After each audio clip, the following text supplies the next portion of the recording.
Based on the CDC's list of risk factors, President Trump is more susceptible to severe illness from coronavirus. Joining us now is Dr. David Agus, a CBS News medical contributor, to give us the medical perspective as the president fights this virus. Dr. Agus, thank you so much for taking a few minutes with us. Oh, pleasure to be here. So now that we've learned that President Trump has tested positive for the coronavirus, why is he considered at a higher risk?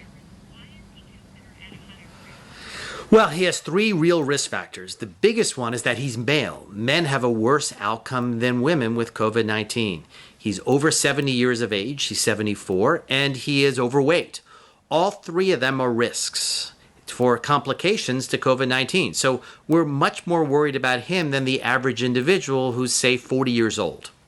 You've talked about the president being 74 years old. What part does age play into his overall outcome? You know, if you look at the curve, every year you get older, the outcome is worse with COVID-19. And we don't exactly know the biology here, but it's real. People, in their 80s have a dramatically higher death rate than the 70s and higher than the 60s, et cetera.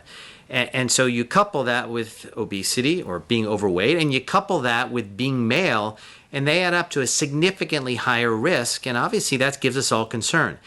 Anybody now is concerned with COVID-19, even a teenager with COVID-19 who's asymptomatic may have heart and lung problems in the future from having COVID-19. So this is a dastardly virus that we have to really pay attention to, obviously. It really is. Now, there's been a lot of discussion, Doctor, about the type of COVID test that was administered to the president. Is there one that's considered more reliable?